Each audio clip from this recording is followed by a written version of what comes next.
As a coach, depending on the age group that you're coaching, you need to adapt your style and your focus areas. The technical, the tactical, the social, and the coaching focus areas need to be adapted based on the age groups that you're coaching.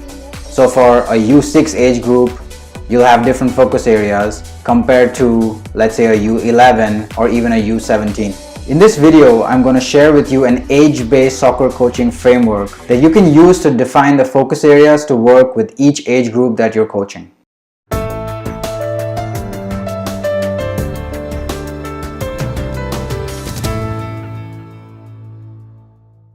So here's how we're going to break it down.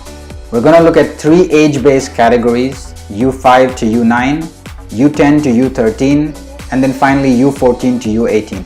And we'll also look at four horizontal categories, namely technique, tactical, social, and coaching focus. So let's start with the U5 to U9s. These are merely kids. So in the technical category, you're gonna wanna just look at building the relationship of the player with the ball. And this can be done with touches, passing. Basically, you wanna encourage more on the ball drills and on the ball warm-ups. The player and the ball need to build their relationship through these age groups. By the time the player is 9 or 10 years old, he should be comfortable on the ball. He should want the ball as much as possible, etc. So these are the formative years in making sure the technique is developed. On the tactical side, you don't want to go too deep at this age group. So you're just going to want to focus on the zonal piece. This means that if a player is a central defender, you want to teach him to play in the central part of defense. Doesn't matter if he's further to the left or further to the right. The focus is the zone. He needs to be available in position during the team's attacking, transitional, and defending phase.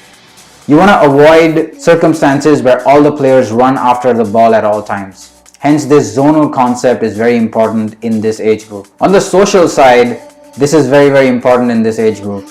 You want the kids to have fun.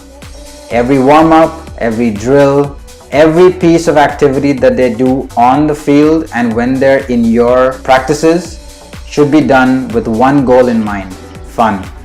They should have a smile on their face at all times, and that's how they're going to want to learn more and be comfortable with the ball and participate in drills.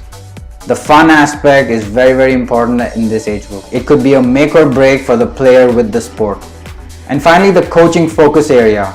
Like I said, the technical part is important, so the coaching focus area is the player on the ball.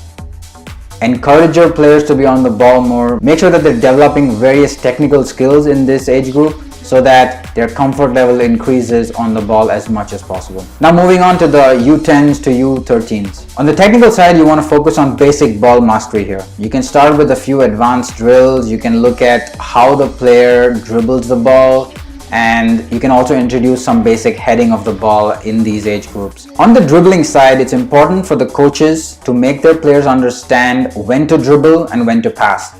This distinction between when to take on your man in a 1v1 format versus when to stay back and pass the ball needs to be made around these age groups, in order for you to move on to more advanced drills in the U14 plus age categories. On the tactical side, your tactical development with the players needs to be team-based, which means that the player's position isn't zonal anymore. It's dependent on the other players in the team.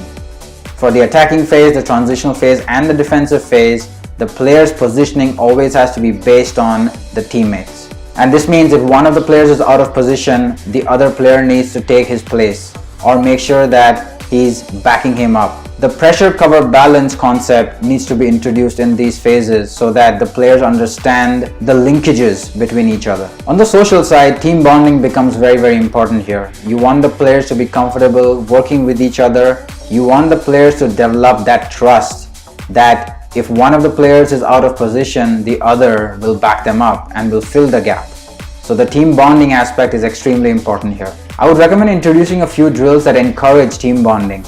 You can do these before and after practice even, in the form of soccer, tennis, and some other fun drills where the players are dependent on each other and trust each other a bit more. In these age groups, your coaching focus is mainly on the players that are closest to the ball. So if you have player 1 on the ball and player 2 and 3 are the closest, you're coaching those 3 players mainly. Contrary to the younger age groups where you'll just coach the player on the ball, here you want to focus on 2 to 3 players in the surrounding area of the ball. This includes during attack, during transition, and during defense. Now moving to the U14 to U18 categories. On the technical side, you can now go into advanced ball mastery, and this includes 1v1, 1v2s, flare moves, etc. The advanced dribbling moves come into play quite a bit here. So you can encourage your players to have more freedom on the ball and do whatever they want on the ball in specific zones. Now remember, you're dealing with teenagers here, so most of them love flare moves. So you want to encourage them, but you also want to make sure each of the players understand when they can perform these flare moves and the triggers and the coaching points associated with them. On the tactical side, this gets a bit complicated in these age groups because things are not only team-based, but they're also phase-based, and they're also improvisational in many cases, which means that your team-based structure that you had in the U10 to U13 category now has to become conditional to which phase of play they are in and which part of the field they're in as well. So let's say, for example, your team is in the attacking third, they have a bit more freedom to move around. Whereas if they're in the defensive third, they need to be a bit more rigid. This is where that discipline needs to be introduced. And you need to make sure that the players are following that discipline in order to stay a bit more compact in their formational structure. Your social skills here can become more goal-oriented, which means you can start giving out specific objectives per session or per match. The objective could be a joint objective between all of the players, like a clean sheet or making sure that the opponent does not take a shot on goal. This will promote a bit more of team bonding and will make sure that the players understand team-based objectives and how they can collaborate to achieve those objectives. Your coaching focus here is obviously the full team. It's not just the player on the ball, it's not just the player surrounding the ball, but it's the entire team. So even if the ball is on the left side of the field, the players that are on the right side of the field need to adapt to a certain formation or make sure that they're making off the ball runs. And you as a coach need to make sure that that's happening. So you're basically coaching the entire team here. And this is where we get into some of the more advanced coaching licenses like the National A or the UEFA Pro license, where you're coaching the entire team. So I hope this age-based soccer coaching framework is helpful.